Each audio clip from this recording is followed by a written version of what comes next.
Aquí la Comisión Federal, en Baja California Sur tenemos un gran problema, que es muy cara la luz. Comemos o pagamos la luz. Y ya pues anteriormente, cuando estaba el presidente López Obrador, se le pidió eso. Ahorita hay comerciantes que le llegan hasta hoteleros arriba de 100,000 pesos de luz. A mí, por ejemplo, en mi casa me llegaron 8,000 pesos. Tengo 2 aires nomás. Es demasiado cara la luz en Baja California. ¿Comemos o pagamos la luz?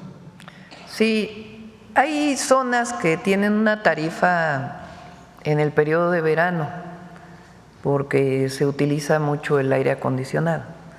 Eso es desde hace mucho tiempo. La Ciudad de México, por ejemplo, tiene una sola tarifa independientemente si es verano o invierno. Y hay otras zonas que tienen una tarifa de verano para, porque sale mucho más oneroso para CFE producir electricidad en esos periodos. Hemos trabajado, por ejemplo, con Mexicali, que es otra de las zonas donde, bueno, quizás es la zona de mayor altas temperaturas en la época de verano, la que tiene más altas temperaturas en la época de verano, para que las viviendas puedan tener paneles solares para producir una parte de su electricidad con energía solar y la otra parte directa de la red. Estamos desarrollando ese proyecto este año en Mexicali y de salir bien nos vamos a ir a otras zonas para poder disminuir la tarifa en el hogar y al mismo tiempo que no se presione tanto CFE para mayor generación de electricidad.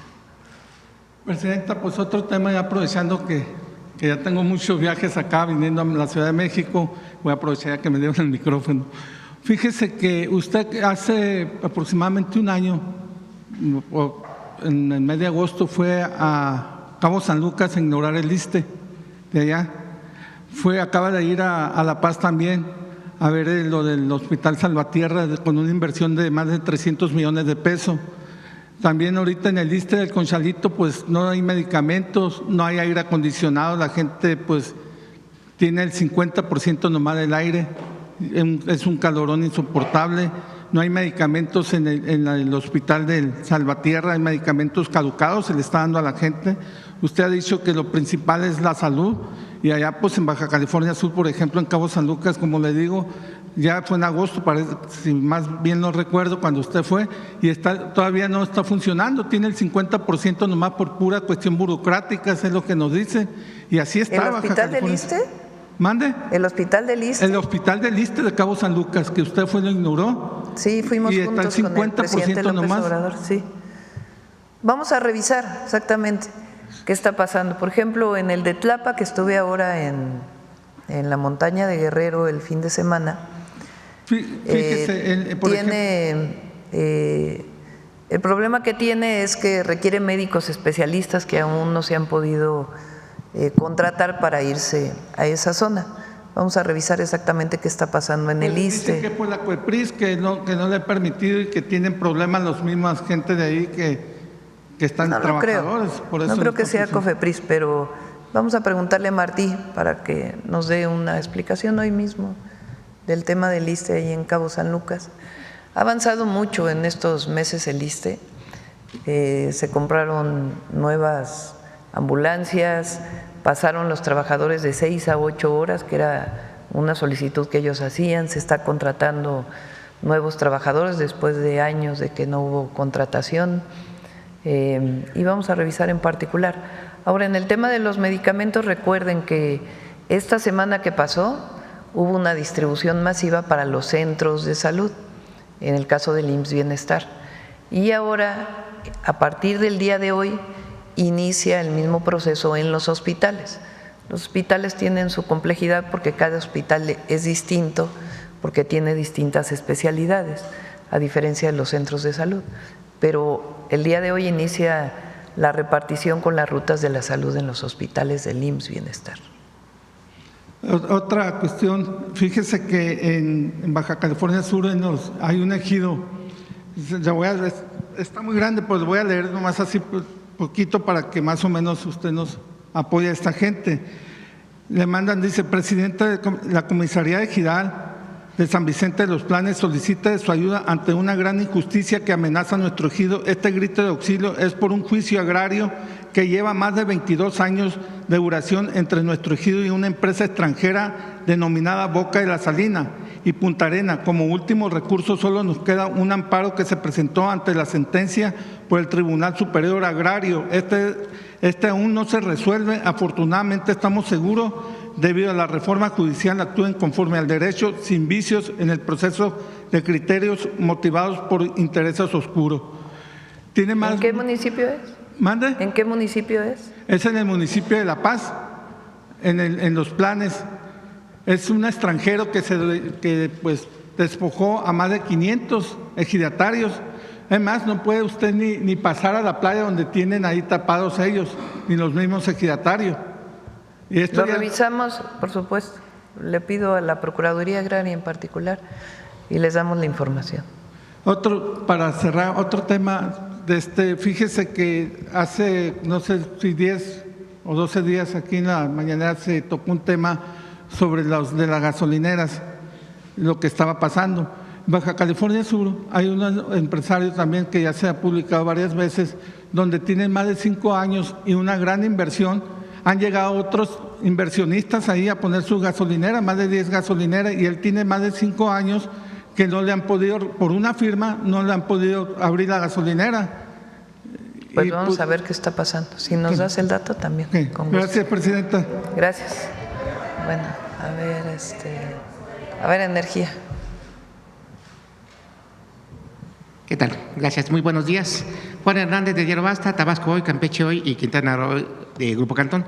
Sobre el tema energético, preguntarle, con todos estos proyectos que se están impulsando en su gobierno, en un porcentaje del 1 al 100, ¿en qué porcentaje estamos de alcanzar esta autosuficiencia energética? Bueno, tomando en cuenta que va a ser todo el sexenio, pero sí ir viendo, estamos hablando de plantas termoeléctricas, estamos hablando del rescate de otras plantas que dejó el expresidente Andrés Manuel López Obrador. Estamos hablando de todo un trabajo que incluso él lo había dicho, va a llevar tiempo, se sentaron las bases y a usted le está tocando, aparte de cerrar estas bases, le está tocando de alguna manera hacer impulsar pues todo este legado que le dejó energético el expresidente López Obrador. Eso por ese lado, y por el otro, ¿en cuánto ustedes estiman que se va a reducir la tarifa en estas zonas? Como hablábamos, por ejemplo, hablábamos del caso de Campeche en el sureste o en el caso del norte, ¿no? Donde ahí se hablaba que se disparaban las cifras y precisamente la necesidad de toda esta transformación energética en el país.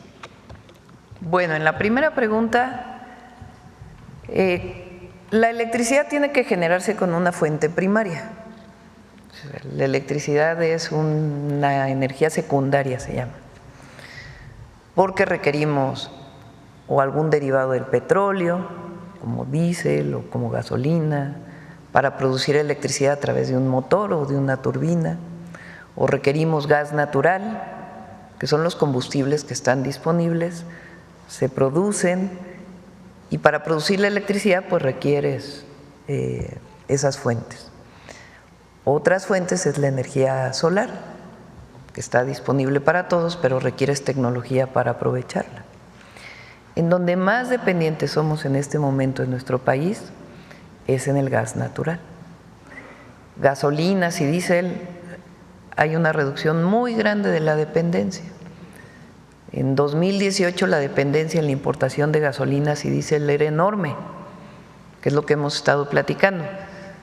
Se privatizó el sector de hidrocarburos, o sea, de petróleo, la electricidad, y sin embargo se importaban gasolinas. Entonces, ¿para qué tanta reforma energética? En el 2013 se acabaron importando más, si supuestamente era para producir en México. Hasta que llega el presidente López Obrador y le da un nuevo impulso a las refinerías. Se compra Deer Park, se hace la refinería Olmeca, se mejoran las refinerías y ahora estamos todavía mejorando las refinerías y acabando 2 coquizadoras que todavía quedaron pendientes del periodo del presidente López Obrador. Eso nos ha permitido producir muchos más gasolinas, diésel, turbocina, que es para los aviones. ahí cada vez somos menos dependientes. En el caso del gas natural sí importamos mucho gas natural, que es lo que hemos estado platicando y necesitamos fortalecer la soberanía. ¿Cómo lo podemos hacer? Produciendo más gas en México, pero también en vez de generar con gas, pues generar con sol, como esta planta o estas plantas, de tal manera que no tengamos que depender de mayor importación de gas y con el sol podemos generar la electricidad en estas tecnologías que son mejores que las de los paneles fotovoltaicos, porque aquí se puede almacenar más tiempo la energía con las sales. Entonces, ese es, digamos, en términos de autosuficiencia. Pero en México se genera toda la electricidad que consumimos, toda. Claro, las fuentes primarias son las que, en particular el gas, estamos importando. Y la idea es reducir esa dependencia. Ahora, sobre el tema de las tarifas, CFE subsidia las tarifas. ¿Qué quiere decir eso? Que de los impuestos de los mexicanos se le da a CFE un monto para que no tenga que cobrar lo que realmente vale la generación de electricidad. ¿Cuánto es esto? 100,000 millones de pesos. O sea, CFE, de los impuestos que se pagan, el gobierno federal le da a CFE 100,000 millones de pesos para poder subsidiar las tarifas. O sea, ya tienen un subsidio muy importante. Entonces, para hacerlo sustentable, lo que estamos buscando es, primero, el ahorro de energía con nuevos equipos. Pronto ya también vamos a presentar este proyecto, que tengamos refrigeradores más eficientes, aires acondicionados más eficientes, que utilicen menos energía y que podamos acceder a ellos. Y la otra es que instalemos paneles solares en las casas para que parte de la energía pues se produzca en la propia casa y que no tengamos que depender tanto de la energía que llega de CFE, porque de otra manera podemos subsidiar más, pero tenemos que sacar ese recurso de algún lado. Entonces, por eso es este plan integral que estamos haciendo. ¿Y del porcentaje? ¿Cuánto hablaríamos ahorita? ¿De avance? ¿Porcentaje de qué? Avance de lo que, de todo lo que está. Bueno, nosotros planteamos 26,000 megawatts nuevos de Comisión Federal de Electricidad. Estamos en este momento inaugurando las plantas que se quedaron también del sexenio del presidente López Obrador. Y como ¿cuántas licitaciones ya abrieron este año de las nuevas plantas? 5 nuevas licitaciones. Hay un plan para hacerlo cada año. Mencionaba esto porque anteriormente, bueno, con lo que había impulsado el expresidente López Obrador, pues hubo un retraso precisamente a toda esta investida que realizó la Suprema Corte de Justicia en frenar todo lo que conllevara a transformación, ¿no? Reforma energética, reforma a diversas leyes. Entonces, bueno, pues ahorita digamos… Bueno, hay dos cosas muy importantes de CFE en torno a eso. CFE, recuerden que con la reforma energética del 2013 de Peña, cuyo objetivo era privatizar, no tenía otro objetivo más que privatizar y desmantelar a la Comisión Federal de Electricidad, durante ese periodo CFE pasó de generar el 50% al 25% de la electricidad que se generaba y la otra la generaban los privados. El presidente la deja en 55%, una parte CFE y otra parte las plantas que se compraron a Iberdrola. Y ahora por ley CFE tiene que tener a fuerzas el 56% de la generación. ¿56 o 54? 54% de la generación, perdón. 54%. Ya es por ley, ya es obligatorio. Ya no puede bajarse la producción de CFE. Por eso, pues, este plan tan ambicioso de nueva generación de Comisión Federal de Electricidad. Perfecto, muchas gracias. Bueno, y en un segundo tema, es un tema obligado, que en este caso es la declaración de culpabilidad del mayor Zambada. Quise saber sus impresiones sobre lo que declaró. Obviamente esto ha sido el pretexto para, en este caso, la oposición, pues de alguna manera de querer manejar la idea de que hay un gobierno débil, que hay un gobierno que está en declive, ¿sabes? O sea, quieren manejar una visión catastrofista de México en el mundo, ¿no? Ese es por un lado, y por el otro, pues, vaya, es utilizan toda esta retórica del Mayo sin tomar en cuenta todo el trabajo que se ha venido haciendo del lado aquí de México, pues en el combate a todo diverso tipo de delitos. Pero sí quisiera saber su opinión, sus primeras impresiones de estas declaraciones que dio, el autoelogio que hace Estados Unidos de que, bueno, pues nosotros sí estamos trabajando, ¿no? Pero quisiera conocer su opinión. Bueno, ayer la propia fiscal de Estados Unidos dijo claramente que hay colaboración con el gobierno de México en la reducción de los delitos y en pues, todo lo que se tiene que hacer contra los grupos delictivos de la delincuencia organizada. Lo que más me llamó el día de ayer la atención, no sé si se dieron cuenta, lo que dijo el director de la DEA, dice en su declaración: hemos derribado a 3 grandes narcotraficantes. El primero, García Luna. El segundo, el Chapo. Y el tercero, el Mayo. O sea, pone el director de la DEA al mismo nivel a 2 conocidos capos de la droga y al que fue secretario de Seguridad de Calderón. Así lo dijo, si ustedes revisan la declaración, tal cual lo dice. Hemos derribado a 3 grandes capos de la droga. García Luna. Está interesante, ¿no? ¿No les parece interesante eso? No, es para que lo analicen todos ustedes. ¿Pero no les parece interesante? Así es, sobre todo con lo que está utilizando la oposición en estar denostando al gobierno, los esfuerzos del gobierno, y que… No, pero pone al mismo nivel. Ajá. O sea, imagínense cómo lo ve una agencia de Estados Unidos al que fue secretario de Seguridad de Calderón. A mí me llamó mucho la atención cuando lo nombró. Hay muchas cosas interesantes el día de ayer, pero bueno, nos quedamos con esa. Con esa lectura. Pero, y finalmente, ya para terminar, bueno, ya nadie pregunta de cosas positivas, pero sí, yo sí quiero preguntarle de México Canta. ¿Cómo ve ahí esta competencia? Le vamos a dejar para el viernes, pero a ver, pon al finalista del domingo, ¿o qué? Un empate. Perdón. Adelante. México Canta. Mi nombre es Carolina Imperial, tengo 34 años de edad y soy originaria de Monterrey, Nuevo León. No hay palabras para describir cómo me siento y lo más importante es ser vista, porque yo vengo a representar no solamente a mí misma, a las mujeres, a todos los millones de indocumentados en los Estados Unidos. Escuchar Viva México, señores, para mí es algo sin igual.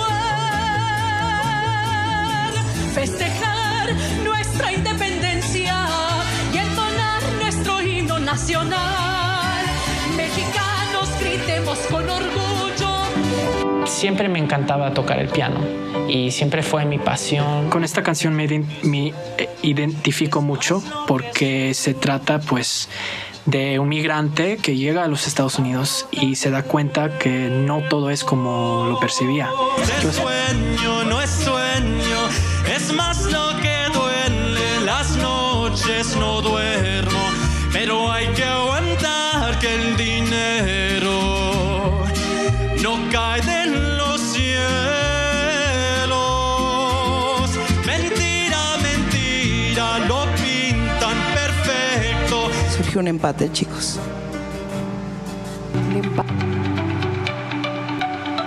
William Cepeda. Pasa.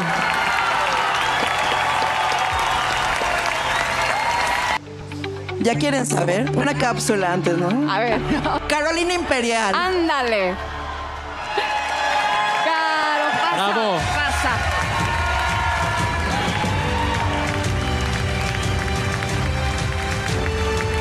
México. Esto es lo que se vive en el escenario más importante del país. Más de casi 3 millones, ¿no? Han visto México Canta.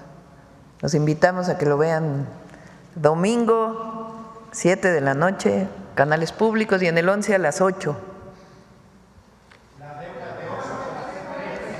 Adelante, vamos. A ver, aquí la compañera que nos visita hoy. Tanesi, presidenta, buenos días. Nicasia Lino de Radio Tosepan.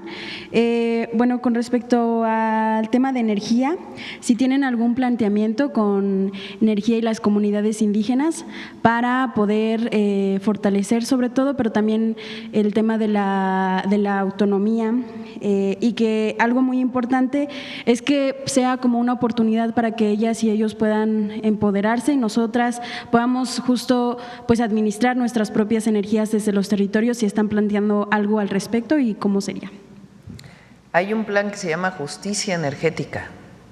Una parte es estufas de leña, que estamos impulsando, estufas eficientes de leña, que estamos impulsando en la región purépecha, y después podemos ampliarlo a otras zonas, a otras regiones. Y la otra es electrificación a través, ya sea directamente de la red o con paneles solares especiales para cada comunidad. Está ahora en Durango, ¿verdad? En la Sierra de Durango, ahí inició, ¿no? Estamos ahí ahora y la idea es que continúe, que ninguna comunidad se quede sin tener su acceso a la energía eléctrica. Sí, que eso ayudaría mucho. Y en los 16 planes de justicia, tiene razón Luz, o sea, todos los planes de justicia tienen una parte de justicia energética. Gracias. Eso pues sí ayudaría mucho, sobre todo porque en las comunidades aún estamos sin luz, ¿no? Y bueno, algo otro con respecto a otro tema, justo que tiene que ver también con energía, allá en Cuetzalan, en el Hospital General, en la sierra pues sabemos que tenemos un clima bastante dinámico, hay mucha lluvia, también truenos y todo eso. Entonces, estos días justo hubo un caso donde el Hospital General, donde también ya es nombrado como Hospital de IMSS del Bienestar, pues se quedó sin luz, ¿no? Se quedó sin luz y pues hubo una necesidad muy fuerte porque sabemos que con respecto a temas de salud siempre es importante la gente que está adentro. Entonces, también pues hay necesidades específicas como temas de materiales médicos, medicamentos y pues personal especialistas. Entonces, no sé ahí, por ejemplo, cuáles son como las acciones para también fortalecer el tema energético dentro de estos hospitales, pero cómo se le está dando seguimiento en la Sierra Norte, en zonas de Veracruz, con los hospitales generales, hospitales del bienestar hoy en día también ya. Bueno, CFE tiene un sistema muy eficiente para de inmediato, dependiendo obviamente del daño, de inmediato poder resolver cualquier situación de falta de luz, y en particular en los hospitales. Vamos a ver ahí en particular en la Sierra de Puebla en Cuetzalan, exactamente qué pasó. ¿Todavía sigue sin luz? Sí, no, ya hay luz, está. Sí, ya, pero sí, el hospital está en muy malas condiciones en realidad. Es parte del… En el IMSS Bienestar hice un recorrido con todo el equipo del IMSS Bienestar y el secretario de Salud a todas las entidades del país. Ahí se hizo un diagnóstico muy detallado de qué requiere cada hospital para que tenga sus quirófanos funcionando, para que tenga todos los equipos y todos los médicos especialistas o enfermeras especialistas, enfermeros especialistas que se requieran. El plan emergente para el IMSS Bienestar tiene alrededor de 6 meses. Ya se están inclusive licitando los equipos que faltan para que 258 quirófanos que tenían problemas puedan estar funcionando al 100%. Aires acondicionados, como decía el compañero, y otros temas que faltaban en los hospitales. Entonces estamos en este proceso y en la contratación de médicos especialistas. En algunos casos, cuando los médicos especialistas por alguna razón no se quieren ir a vivir a Cuetzalan y no hay médicos en la zona, por ejemplo, que quieran trabajar ahí, se hace un esquema donde los médicos puedan ir de otro lugar 2 días, 3 días a la semana para atender las cirugías programadas. Entonces está en esto en estos 6 meses. Y en particular en el caso de Puebla, el de Cuetzalan está incluido en este, digamos, plan emergente para los próximos 6 meses. Y después ya viene pues todo un proceso también para seguir atendiendo. Y los medicamentos, esta semana inicia la distribución de medicamentos. Muchas gracias. Ya para terminar, decirle que pues también allá hay una universidad que es la Universidad para el Bienestar Benito Juárez García, con clave DGP CEP 130-306, donde nos comentan estudiantes que hay 4 generaciones en las que hasta la fecha no se les han entregado los títulos. Entonces, ellos están preocupados justo porque pues no han podido ejercer la carrera porque no les han dado los títulos, solamente les dicen que todavía no alcanzan el número para poder entregar estos títulos, pero muchas y muchos de ellos pues son mamás, padres de familia, son justo jóvenes de las comunidades y pues no han podido ejercer como tal la carrera que es la carrera de ingeniería, porque no, ingeniería en desarrollo regional sustentable, porque no tienen este título, les dieron cédula, pero no les han entregado sus títulos hasta la fecha, son 50 alumnos. Formalmente con la cédula no habría problema para el empleo. Pero vamos a ver qué está pasando con los títulos. Había un problema en profesiones con algunas de las Benito Juárez que Mario ya está atendiendo. Vamos a ver en particular en esta por qué no se ha entregado el título. Tazocamatic, muchas gracias. Gracias. Vamos, Nancy.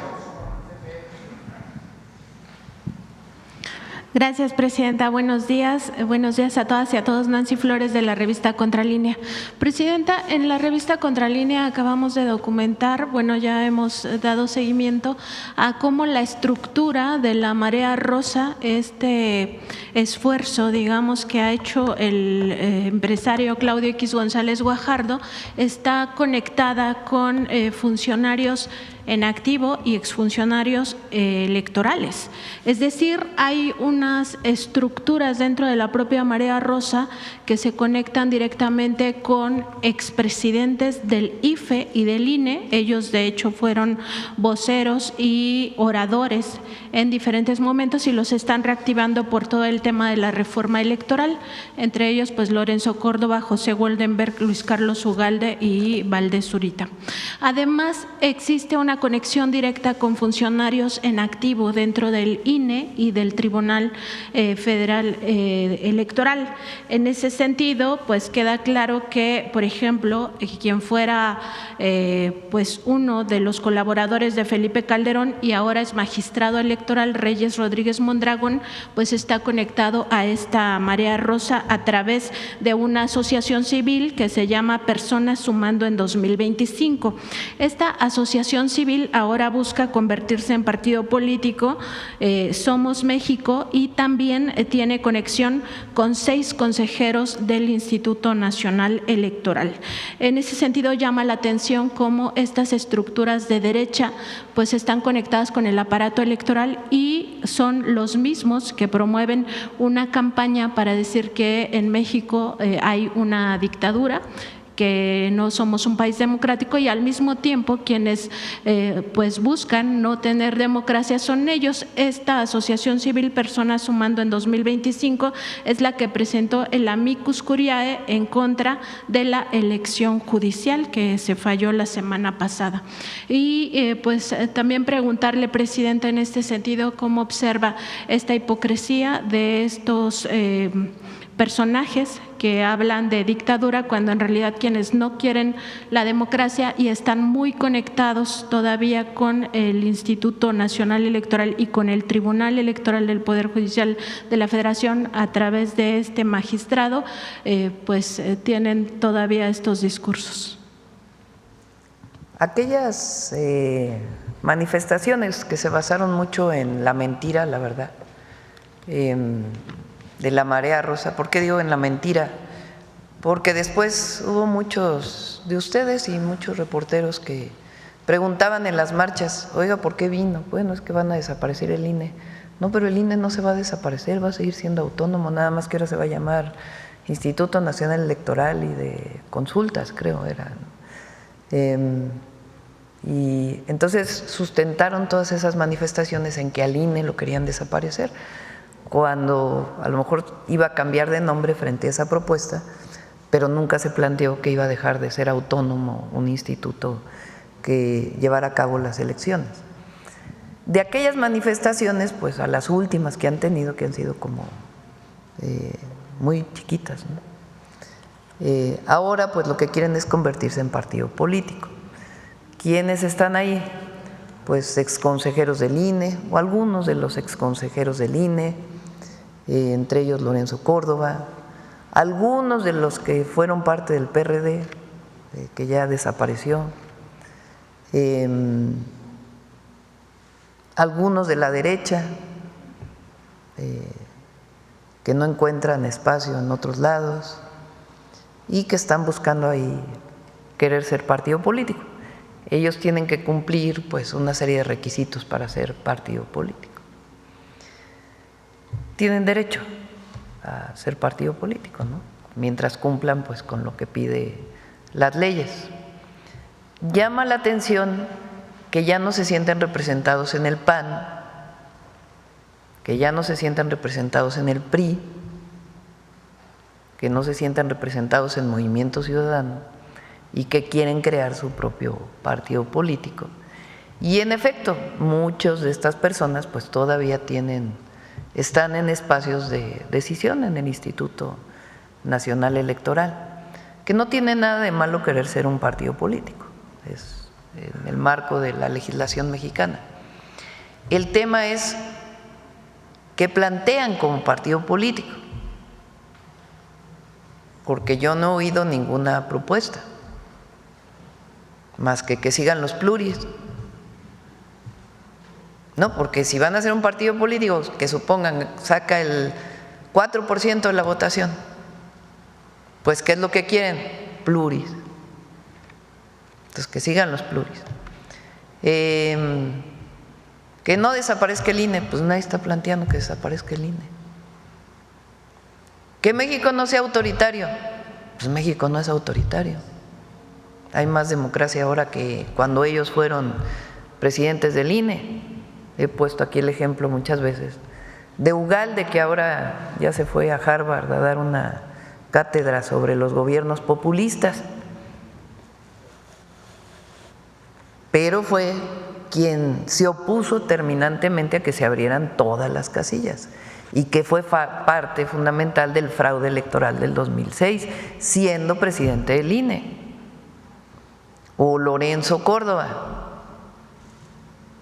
que aquí ya hemos puesto varias veces el audio de cómo un presidente del INE se expresa de pueblos originarios, o cómo desde la presidencia del INE en realidad tenía una posición en apoyo a un partido político o a un sector de la sociedad, minoritario, por cierto. Entonces, tienen derecho a ser partido, el tema es qué plantean. Y lo interesante pues es que no se sienten representados en ningún otro. Y que justo también han sido promotores de fraudes electorales, no solo 2006, sino también 2012 y antes. No, y el 2000, que supuestamente gran transición a la democracia, y después el propio Labastida dice fue un pacto con Estados Unidos, en donde Zedillo decidió apoyar al PAN para que llegara a la presidencia, pero lo ponen como si hubiera sido la gran transición, que después fue la gran traición, porque vino el desafuero, el fraude electoral del 2006. Entonces, hay que conocer la historia de ese proceso. Sí, alternancia en el poder, pues se hizo en el PRIAN, ¿no? Desde entonces hablábamos del PRIAN, que supuestamente todo cambia para quedar igual, esa transición entre el PRI y el PAN, que fue lo mismo.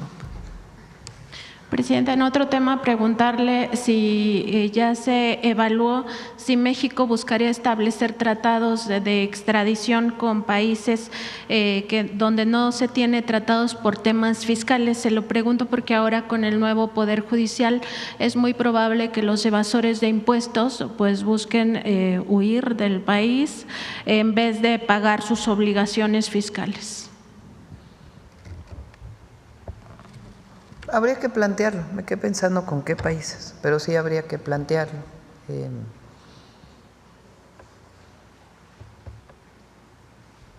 No creo que se vayan a paraísos, vamos a ver, pero no creo, la verdad. Están pagando la mayoría de los empresarios, la gran mayoría de los empresarios están pagando sus impuestos. Todavía, como dije el otro día, hay factureros que va a pagar impuestos y para eso vamos a hacer una serie de reformas para evitar que ocurra esto. Por ejemplo, hay veces que crean una empresa y la desaparecen unas horas después. Pues esto ya no se puede permitir, ¿no? Cuestiones de este tipo que ponen trabas a este proceso de facturación falsa para no pagar impuestos. Pero la verdad la mayoría está pagando sus impuestos, pues por eso hay la recaudación que hay. Hay algunos que todavía se niegan, ¿no? Vamos a ver. Presidente, en otro tema también, la semana pasada se refirió al caso del Grupo México y la contaminación del río Sonora y al tema de Calica. A mí me gustaría preguntarle cómo va específicamente la denuncia penal por el tema de la contaminación del río Sonora. Sabemos que ya algunas personas pues presentan enfermedades terminales por esta contaminación y también saber si se estaría previendo que sea el nuevo Poder Judicial el que pues le toque juzgar este asunto y si pudiera venir la secretaria Alicia Bárcena pues para explicarnos. Sí, cómo no, le decimos a Alicia que venga. ¿Qué estamos planteando? Trabajando con las comunidades, porque es cuando ocurrió el incidente de la contaminación del río por parte de Grupo México, en la época de Peña, se hizo un fideicomiso en donde se depositaron recursos para la remediación de suelos, de agua y para construir hospitales y incluso un laboratorio y varios temas.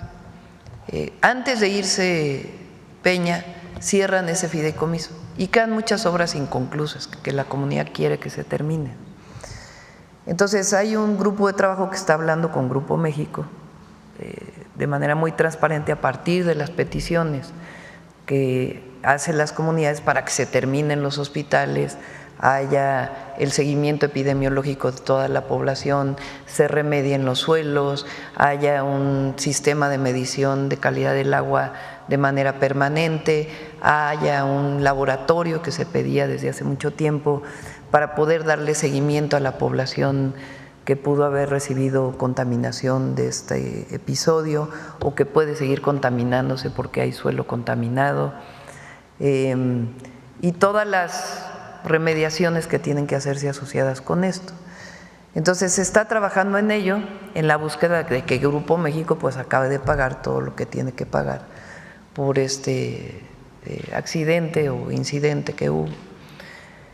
Entonces se está trabajando en ello, esperemos que pues se llegue a un acuerdo, porque más allá de la denuncia penal y que pueda terminar alguien en prisión, pues lo importante es que haya la remediación y el seguimiento epidemiológico y que la población de esa zona que vive cerca de la mina pueda vivir sanamente, ¿no? Ese es el objetivo.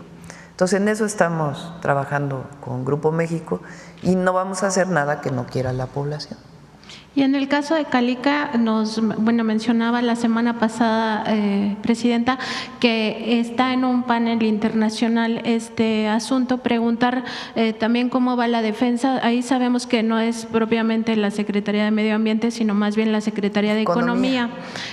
Preguntar si también se pudiera dar alguna información por parte del secretario Marcelo Ebrard. Por supuesto, le pedimos que informe y también lo dije muy claramente que nos buscó la empresa al gobierno de México para ver si podía haber algún acuerdo, Entonces les planteamos muy claramente que no podían seguir explotando la mina, que los impactos ambientales de eso pues era muy graves y además habían no habían cumplido con el impacto ambiental. Entonces plantearon la posibilidad de que hubiera otra cosa en ese terreno que pudiera ser parte del plan de manejo.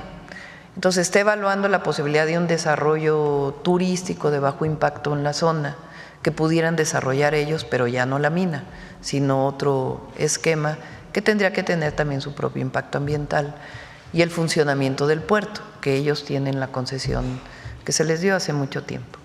Entonces está trabajando en ello para ver si se puede llegar a un acuerdo. Si se llega a un acuerdo, también de manera transparente y que no tenga los impactos ambientales que tenía la mina, pues entonces ellos se desistirían del panel internacional. Entonces está en ese proceso. Gracias, presidenta. Gracias. Gracias, presidenta. Arturo Páramo, Grupo Imagen.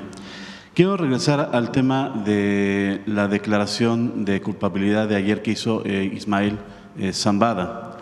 En una de las partes que se hicieron públicas, él estableció que al menos durante 50 años él había sido parte de la cabeza, de la dirigencia del cártel de Sinaloa. Durante ese periodo, 50 años al menos, este cártel ha estado pagando a policías, a militares y a políticos para poder actuar de manera libre. El Mayo fue detenido, fue trasladado a Estados Unidos el año pasado. Es decir, 50 años atrás ha estado delinquiendo con este esquema que él mismo dio a conocer. ¿Algún comentario acerca de cómo, pues, al menos en declaración, en esta inicial declaración, pues sí se pone ya en una declaración ante una corte que sí ha habido corrupción por parte de autoridades? Él habla de todos los niveles, desde al menos el año pasado hacia atrás, presidenta. ¿Algún comentario acerca de esto? Pues tendría que haber una denuncia, ¿no?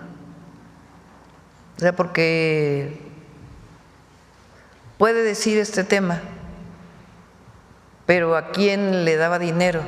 De acuerdo con lo que planteó, pues tendría que haber una denuncia, ¿no? En particular. Sería parte de la investigación seguramente. Ahora, una de las declaraciones también que hizo ayer el abogado del Mayo es que lo que sabe el Mayo se lo va a llevar el Mayo. Esto suma también a la falta de cooperación del gobierno de Estados Unidos, es decir, estamos ante la posibilidad de que no se conozca en realidad qué alcances tenía esta colusión de autoridades, de militares, de policías, con el crimen organizado, presidenta. Lo que sabemos es lo que ustedes saben el día de ayer. Lo que menciona el abogado en su entrevista cuando sale del juicio y después lo que declaran las autoridades de Estados Unidos. Entonces, eso es lo que sabemos, igual que ustedes. La decisión que toma este personaje, el Mayo, con sus abogados y que comunica el abogado, y después las declaraciones de las autoridades de Estados Unidos. Eso es lo que nosotros tenemos conocimiento. En la conferencia de prensa posterior que dieron autoridades de Estados Unidos también se hace hincapié en que el Mayo morirá en la cárcel en Estados Unidos, presidenta. ¿Algún comentario también acerca de esta declaración? Digo, parece muy a la ligera, pero vaya, el hecho de que no haya compartido con el gobierno mexicano la situación, pues los alcances de este tema, ¿le llama usted la atención, presidenta? ¿Por qué no? Yo creo que les toca a ustedes, más que a nosotros. Nosotros obviamente hacemos una ¿a qué me refiero hoy? Lo que sigue, todavía no digo. ¿Cómo fue que el Mayo llega a Estados Unidos? La detención del Mayo. Sí, porque hay que analizarlo todo. ¿Cómo es que llega a Estados Unidos? ¿Cuál es la declaración formal del entonces gobierno del presidente Biden frente a esa detención de cuando llega él a Estados Unidos? su declaración de culpabilidad, las declaraciones de su abogado y las declaraciones de las autoridades. Yo creo que vale la pena analizarlo. Nosotros, nuestro gobierno, tenemos una estrategia que tiene que ver con dos grandes temas: la atención a las causas que provocan la delincuencia y particularmente la delincuencia organizada, atender a los jóvenes, y la otra, cero impunidad. Cero impunidad. Y en ese trabajo estamos todos los días. Pero lo que ocurrió ayer, desde la detención de esta cabeza de un grupo delictivo hasta su detención, hasta lo que ocurrió ayer, es algo que vale la pena analizar. Gracias. Hay otro tema también que tiene que ver con seguridad que surgió ayer en Estados Unidos. Stephen Miller, asesor de seguridad del presidente Donald Trump, hizo una disertación acerca de la inseguridad que se vive en algunas ciudades de los Estados Unidos que están siendo víctimas de la delincuencia organizada. E hizo el símil de que son como la Ciudad de México, que está gobernada por el crimen organizado. Me imagino que merece una respuesta de parte de ustedes si es que la Ciudad de México o alguna otra ciudad en México está gobernada por el crimen organizado, presidente. Hoy mismo en la reunión del Gabinete de Seguridad le pedí a la Secretaría de Relaciones Exteriores y a la Secretaría de Seguridad que le hagan llegar a este asesor de la Casa Blanca, a Stephen Miller, las cifras de la Ciudad de México, porque a lo mejor no las conoce. La reducción de homicidios en la Ciudad de México del 2018 a la fecha es casi del 60%. La reducción de delitos de alto impacto, cada vez hay menos delitos. Sí hay temas y evidentemente hay que atenderlos, nadie dice que… pero no es lo que a lo mejor imagina esta persona. Entonces es importante que él conozca lo que se ha hecho en la Ciudad de México desde que estuvimos nosotros y ahora el trabajo que está haciendo Clara Brugada, que es muy bueno. Ella, además de las tareas de inteligencia, investigación y de colaboración que tiene con el Gobierno de México en todo este proceso, pues ella está reforzando los cuadrantes de seguridad. Puso 2 patrullas por cuadrante, está haciendo un trabajo de seguimiento, de supervisión permanente de la policía y el trabajo de territorios de paz e igualdad, que le llama a ella. Entonces, hay un trabajo muy importante para atender la seguridad en la ciudad. La percepción de seguridad pues ha aumentado mucho en la ciudad o ha disminuido la percepción de inseguridad. Entonces vale la pena hacerle llegar también el número de ciudadanos estadounidenses que viven en la Ciudad de México, que son un número muy importante, que probablemente él no tenga esta información. Entonces hay que hacerle llegar la información para que sepa pues que hay un muy buen trabajo para atender la inseguridad en la Ciudad de México. ¿Este reporte se enviará personalmente o será público? A través de Relaciones Exteriores, sí, se puede hacer público con los datos que tiene el sistema de seguridad. Gracias, presidenta. Y otro tema, ayer tuvo usted una reunión con los ministros de Medio Ambiente de América Latina y el Caribe. Se reforzó la idea de que México, bueno, el planteamiento de que México está en la ruta de reducir las emisiones de carbono hasta en 35%, si bien entendí. ¿Esto va en curso, presidenta, con lo que se está haciendo con el gobierno o hay algo que se esté interponiendo, no sé, las licitaciones para las plantas de energía, la complejidad para construirlas, no sé, o va todo viento en popa, presidenta? Se está actualizando el Plan Nacional de Cambio Climático. Recientemente se hizo una publicación y ahora lo estamos actualizando.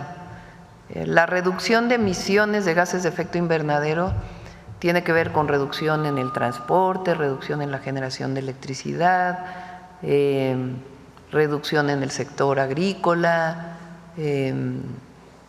captura de carbono, es decir, mayor reforestación, el programa Sembrando Vida. Entonces se está actualizando el programa nacional o el Plan Nacional de Cambio Climático para poder pues definir ya con el análisis cuándo se va a cumplir la reducción de emisiones y qué medidas se están tomando. Gracias. Y por último, no sé si me puedan comentar la secretaria o la directora, estas dos plantas que se van a construir en Baja California, me imagino que estarán cerca de los núcleos, en Baja California Sur, no sé si estarán cerca de los núcleos más grandes, es decir, Los Cabos y La Paz. En La Paz hay una planta que genera bastante contaminación para la ciudad de La Paz. ¿Esta cerraría? Se van a sustituir algunas de las de combustión interna. Se iba a plantear una planta más grande de combustión interna y ahora esa va a ser más pequeña y se va a sustituir con solar. Toda esta energía que se genera va para todo Baja California Sur, que es un sistema prácticamente aislado. Tiene que estar en un lugar donde no le afecten los huracanes. Yo también les decía el otro día, ¿por qué no la ponen cerca de tal ciudad? Y me decían, no, pues hay que cuidar que los huracanes no lleguen. Entonces, por eso están ubicando en los lugares donde pueda tener menos afectación por un huracán. Gracias, presidente. Sí. En pocas palabras, es en sustitución de planta de diésel, estas plantas solares. O sea, en vez de que haya una planta de diésel nueva, va a ser una pequeñita de diésel y la mayor parte solar. Sí. Acá. Luego voy atrás si quieres. Hola, buenos días. José Leveña de Publimetro. En principio, sobre la construcción de las plantas, comentaban que generará entre 50 a 100 megawatts. ¿En cuánto tiempo es esta generación? Si es por día, por las 11 horas que estará en funcionamiento. Si esta cifra satisface la creciente demanda de electricidad y cuál sería el impacto ambiental, porque entiendo que a la hora de generar electricidad no es contaminante, pero necesita agua, necesita algunos químicos y desalinización. ¿Y cuál es la generación de empleos en esta planta? ¿Quieren comentar algo?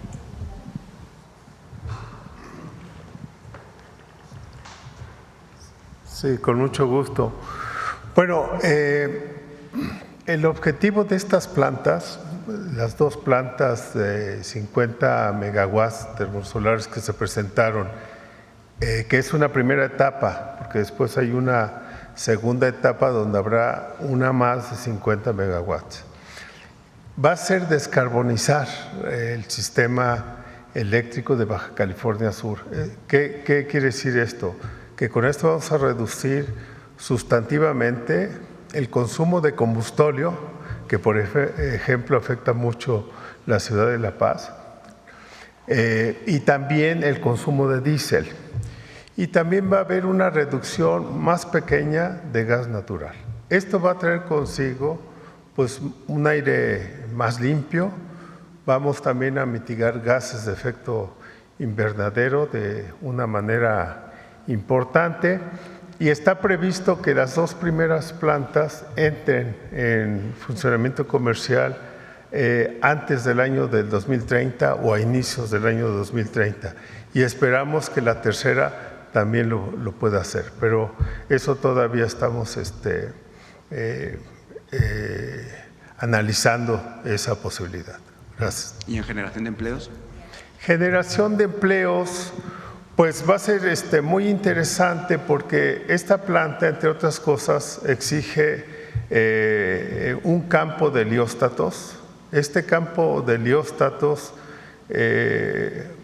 hay un estudio que hizo el Instituto de Energías Renovables hace ya pocos años, donde mostraba que estos helióstatos se podían crear aquí en México, ¿sí? Entonces, eso podría traer aparejado un contenido nacional muy alto, que podría ser del orden del 60% inclusive, y que esos helióstatos se podrían construir también aquí en el país. Hay una componente de obra civil, que por supuesto será hecha aquí en México, La Torre Central, que es una construcción también muy importante, que como les decía puede medir más de 100 metros, también se va a hacer con material de acá. Y lo que sí tendríamos tal vez que importar pues es la turbina de vapor, ¿no? Como se hace para otras plantas termoeléctricas. Pero el contenido nacional y la creación de empleo sí sería muy alto. Gracias. Presidenta, en otro tema, teniendo en cuenta que ayer comenzaron sus spots y hablaba de justicia social y de salud para todos, internacionalmente el canciller alemán Friedrich Merz y también el primer ministro francés hablaron ayer de una crisis del estado del bienestar, que se estaba acabando el estado del bienestar. Parece que en México camina en otro rumbo, camina en la fusión del IMSS, del ISSSTE y del IMSS Bienestar. Pero, ¿qué tendrá que hacer el Gobierno para que no llegue al punto de países como Alemania o Francia que ya hablan de ese colapso? No sé por qué, no escuché la declaración, voy a buscarla, de Alemania y Francia. Durante todo el periodo neoliberal, una de las máximas era que lo privado era mejor que lo público, que todo debía privatizarse. El extremo pues es Argentina, ¿no? Donde es todo, absolutamente todo. Ahora es una visión de que lo que es público se corrompe, es como si lo privado no se corrompiera, ¿no? Se corrompe, es ineficiente, el gobierno es incapaz de desarrollar un sistema de salud, una educación, es incapaz de producir petróleo, electricidad, todo debe ser privado. Y la manera de reducir la pobreza o la desigualdad, pues el mercado se encarga. El mercado es la mejor forma de distribuir los recursos. Esa era la visión neoliberal, sin ponerle todo lo adicional que ocurrió en muchos países, pero en México es ejemplo de la corrupción asociada con las privatizaciones, que es una barbaridad. Ya el colmo fue el Fobaproa, ¿no? Nosotros no pensamos eso. Nosotros pensamos que el pueblo de México tiene derechos y los derechos solo pueden cumplirse, particularmente en la educación y en la salud, cuando los provee el Estado. Esa es una visión nuestra. No quiere decir que no haya salud privada o que no haya educación privada. Sí, está bien. Pero el Estado tiene la obligación de proveer la mejor educación de todas, con una visión humanista, y el mejor acceso a la salud de todos. Porque aunque hablen del seguro popular y de todo lo que hablan, lo cierto es que todo el proceso de privatización generó una enorme desigualdad y pobreza en nuestro pueblo.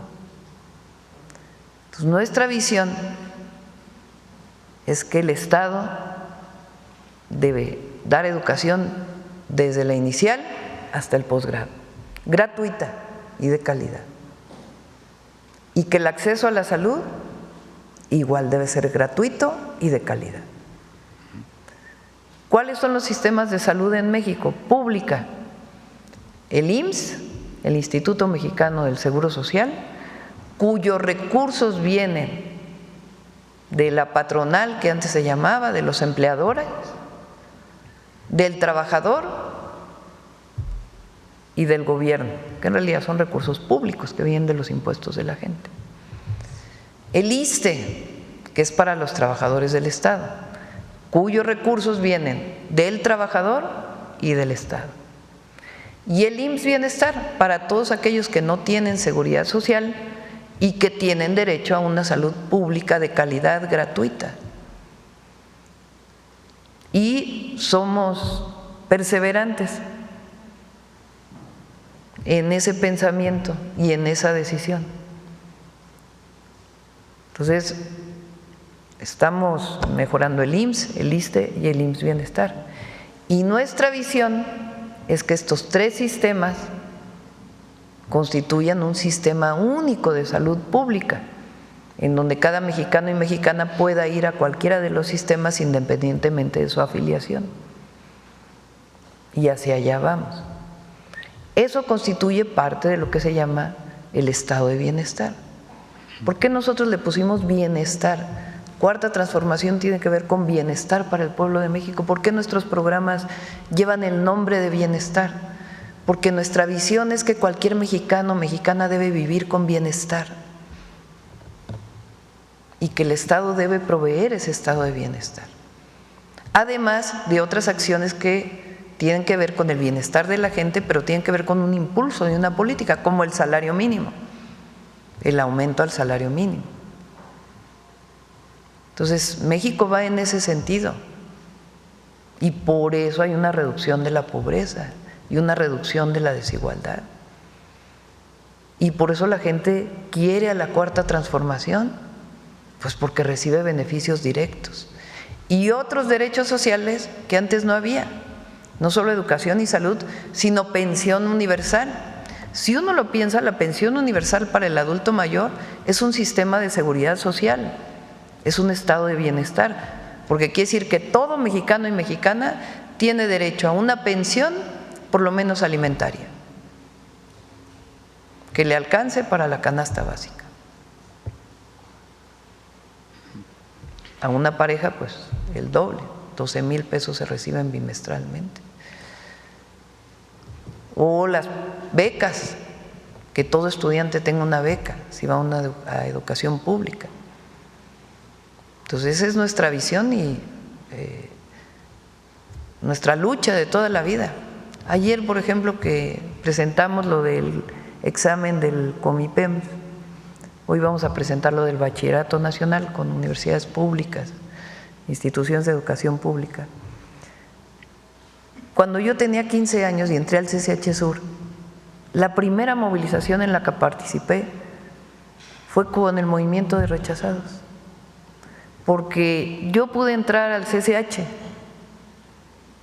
pero muchos jóvenes no pudieron entrar y siempre pensé, ¿cómo es posible que haya jóvenes que quieren estudiar la preparatoria y no tengan acceso a la preparatoria? Bueno, ahora pues nuestra visión es que no haya rechazados y que todos tengan, si así lo desean, el acceso a estudiar, y en ese camino vamos. Entonces esa es nuestra visión, esa es una de las esencias de la cuarta transformación, y lo que es increíble es que el recurso, ¿de dónde viene? La gran mayoría de ese recurso, de erradicar la corrupción. O sea, ¿por qué antes no había programas de bienestar? ¿En qué se lo gastaban?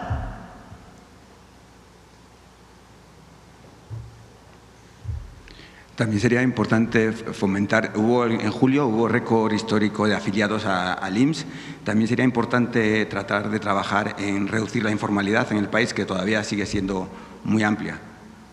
Sí, estoy de acuerdo, pero hay otra informalidad que es esta, por ejemplo, de los repartidores, porque a veces piensa que la informalidad solo está en la persona que dignamente vende en la vía pública. Y digo dignamente porque luego también se estigmatiza mucho. Claro que tiene que haber orden, tiene que haber espacios para caminar, espacios para vender, pues tiene que haber un orden en una ciudad. Pero nadie hablaba de la informalidad de los repartidores de alimentos que no tenían acceso a la seguridad social y en realidad pues son parte de una empresa. Entonces, eso es formalización. El outsourcing, desaparecer el outsourcing es formalización. No nada más la persona que dignamente vende en la vía pública. Ya para terminar, en un tema internacional, en los medios internacionales, también en redes sociales, se está hablando mucho sobre Venezuela estos días, sobre una posible invasión al país. Ayer Díaz-Canel y Gustavo Petro se pronunciaron en contra de esta intervención. ¿Cuál es el posicionamiento de México en medio de esta tensión internacional? y sobre todo considerando que Estados Unidos es el mayor consumidor de drogas, y para ver en qué posición se queda México en este juego geopolítico. Ya lo hicimos, ya nos posicionamos aquí en la mañanera y a través de la Secretaría de Relaciones Exteriores, no intervención. Nosotros estamos en contra de las intervenciones.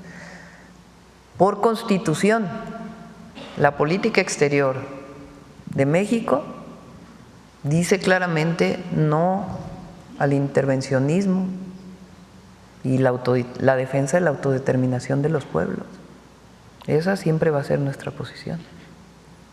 Y en redes sociales, estos juegos que se están marcando demasiado, ¿no?, en pro y en contra de los gobiernos, pasa aquí en México, pasa en Venezuela y pasa también en Estados Unidos. ¿Cuál sería el llamado de la presidenta de México para evitar estas confrontaciones? ¿Cómo para evitar confrontaciones? Para evitar esas confrontaciones en las que hay argumentos, mucha desinformación sobre barcos en el Caribe, otros dicen que son petroleros. Bueno, pues tiene que haber la información oficial por parte de los gobiernos.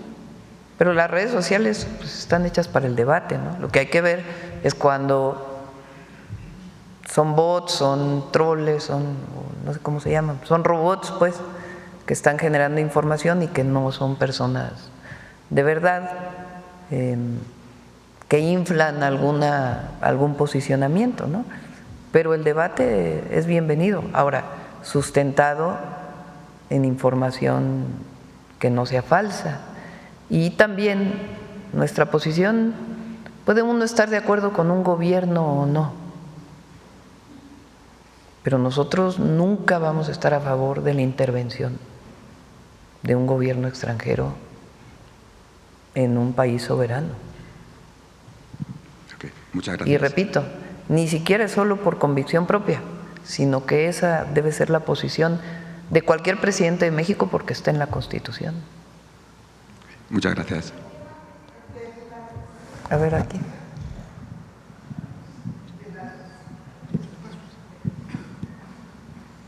Gracias, presidenta. Olga Ojeda Lajud, corresponsal de Imagen de Veracruz y Diario del Istmo, que pertenecen al corporativo Imagen del Golfo. Presidenta, en meses pasados se anunció la planta de cogeneración de electricidad que se va a construir en el complejo petroquímico La Cangrejera. Obviamente sabemos que esto va a llevar tiempo, va a llevar años en construirse. Sin embargo, queremos saber su viabilidad real, si se va a cubrir solamente la electricidad del complejo La Cangrejera o de los demás complejos petroquímicos que hay en Coatzacoalcos, y si va a cubrir también la electricidad de pueblos cercanos, porque el de Villa Allende es una localidad que constantemente sufre de problemas de electricidad. Y bueno, hace poco, la semana pasada que se habló, ya no se mencionó nada sobre La Cangrejera, aprovechando que está la secretaria y la directora general de la comisión.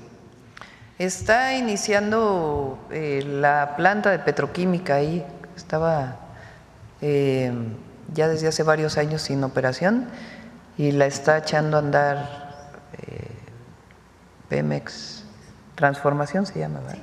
Pemex Transformación Industrial, que en realidad ya es parte de un solo consejo, ¿no? Por cierto, estaba hablando y no acaba de decir, CFE ya es solamente una empresa, Eso que es algo extraordinario.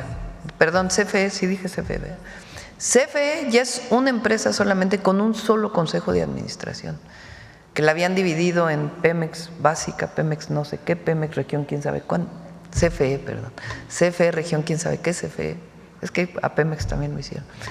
Emilia con Luz Helena han logrado algo extraordinario, que es de nuevo integrar verticalmente a Comisión Federal de Electricidad, manteniendo su transparencia en la administración. Es algo muy bueno para la empresa. Bueno, en el caso de Pemex, perdón, es lo mismo, se está integrando y se están echando a andar las petroquímicas. Tiene que haber una inversión para la petroquímica, porque pues son plantas ya muy antiguas y está contemplado en el plan de Pemex. Ahí está contemplada la cogeneración ¿Qué quiere decir la cogeneración? Con Jorge Islas estudiamos juntos física. Después él se fue de investigador al Instituto de Energías Renovables y yo me quedé en el Instituto de Ingeniería y colaboramos muchos años juntos como investigadores. Bueno, ¿qué es la cogeneración? La cogeneración es en una planta, una fábrica, requiere electricidad y también requiere calor. Pero muchas de las plantas industriales, como una petroquímica, produce calor, también vapor, y ese vapor se puede desperdiciar o se puede aprovechar. ¿Cómo se puede aprovechar? Generando electricidad. Por eso se llama cogeneración, porque el vapor de una industria se aprovecha para generar electricidad. Y esa idea se ha tenido desde hace muchos años en Pemex. ¿Por qué no se ha hecho? Ahora sí la tiene la planta de cogeneración, la tiene la refinería Olmeca. Ahí Rocío Nale le puso mucho énfasis para que tuviera su planta de cogeneración. En otras no se hizo, pues porque se cayeron las refinerías, las dejaron caer. Entonces, si producían poco, pues producían poco vapor y no valía la pena poner una planta de generación eléctrica.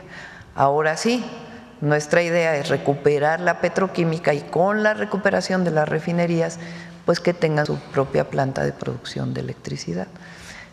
Pero la mayoría sería para la propia planta, para generar la propia planta. Para poder mejorar el abastecimiento de energía eléctrica en todo el país, pues es el Plan Nacional de Energía Eléctrica que tiene CFE y la Secretaría de Energía. Muy bien, muchas gracias. Por otro lado, aprovechando también que están aquí la secretaria, resulta que Pemex, según los reportes del reporte mensual operativo de Pemex, registró una producción de 1.648.000 barriles diarios de hidrocarburos. Esto representa una caída del 7% en la producción. Dicen que ya se acumularon 19 meses que no crece, que no tenemos niveles de producción que había hace 20 años. No sé, me gustaría su punto de vista, si se tiene pensado recuperar esta producción que tenía la paraestatal. Pemex llegó a tener una producción de 3.4 millones de barriles diarios en la época de Fox. Se hizo a través del peor esquema posible, que fue sobreexplotar Cantarell. Cantarell, el gran yacimiento que le dio tanto a México, en vez de explotarlo racionalmente para que Cantarell durara más, decidieron producir más. También, entre otras cosas, en su acuerdo con Estados Unidos en aquella época, para poder exportar más petróleo. Y lo peor de todo es que un yacimiento petrolero, un pozo petrolero, pues el petróleo sale por presión. ¿Quién le da esa presión para que salga el gas que tiene el propio pozo, digamos? Cuando el gas se va acabando, pues va quedando el petróleo abajo y ya no puede salir. Requiere inyectarle más presión. Normalmente lo que se hace es que se inyecta gas natural, o sea, de lo mismo, pues, para que pueda tener. Bueno, se les ocurrió inyectarle nitrógeno, la peor decisión que pudieran haber tomado, porque contaminaron el gas que ya quedaba ahí con nitrógeno. Y ahora pues ha sido muy difícil poder utilizar ese gas. Nosotros no queremos llegar a 3.4 millones de barriles. Por varias razones. Una, porque queremos explotar racionalmente el recurso petrolero, y dos, por razones ambientales. Pensamos que hay que dejar esa base y que lo adicional pueda generarse también con energías renovables. Entonces, la meta es 1.8. El presidente López Obrador llegó a 1.8 millones de barriles. Algunos de los pozos se fueron acabando y nosotros queremos seguir aumentando. Ahora estamos en más de 1.6 y México tiene 1.8 porque los privados que generan petróleo que se dieron durante las rondas petroleras de Peña siguen produciendo. Entonces el país produce alrededor de 1.8 millones de barriles, entre lo que produce Pemex y el pedacito que producen los privados. Y la idea es que Pemex, el máximo al que llegue, sea 1.8 millones de barriles y se concentre además en la producción de petroquímicos, de los refinados, de otros como litio, por ejemplo, que queremos que también entre ahí, y que el petróleo solamente tenga eso. Lo peor del periodo de Fox y de Calderón es que el petróleo valía $100, $120 el barril. Hoy vale 60, 63. Entonces imagínense la cantidad de recursos. 3.4 millones de barriles diarios, multiplicado por $120 el barril. Un recurso enorme, que uno diría, oye, pues es que en la época de Fox hizo las grandes obras de infraestructura para el futuro del país, carreteras, puentes, trenes, aeropuertos. No. A ver, díganme una obra que recuerden del periodo de Fox.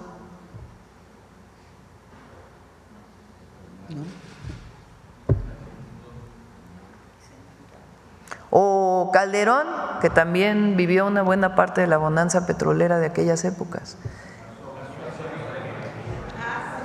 La Barda, la Suavicrema que le dicen, el monumento a la corrupción.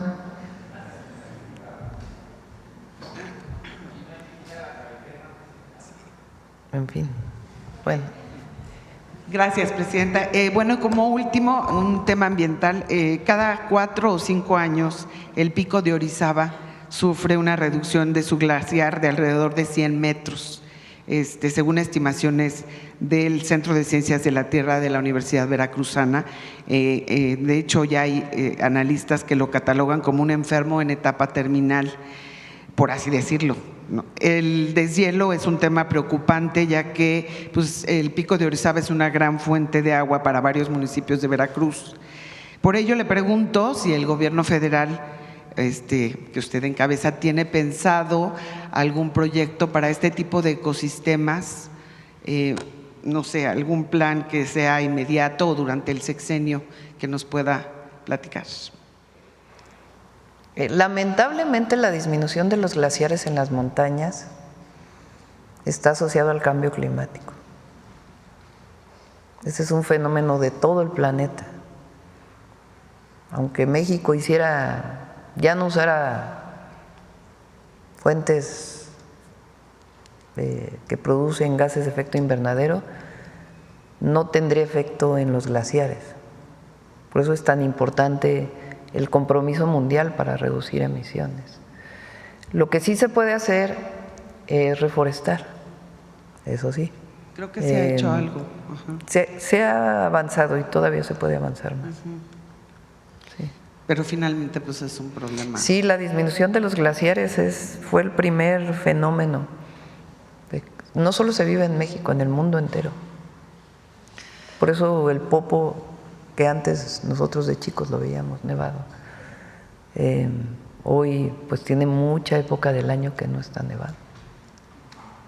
Sí. Ya como último, Presidenta, ante la prioridad federal que representa el corredor interoceánico, esto para el desarrollo del sureste del país, queríamos saber si su gobierno va a impulsar la actualización del mapa territorial de Veracruz en coordinación con autoridades estatales y municipales para facilitar el otorgamiento de permisos de uso de suelo y atraer inversiones estratégicas para la zona. Sí, está haciendo muy buen trabajo, Rocío.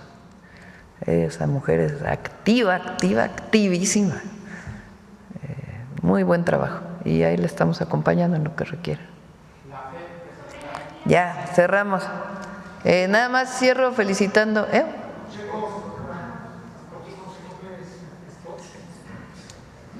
Sí, vamos a poner los spots del informe, pero nada más quiero felicitar a la tenista que ganó el US Open.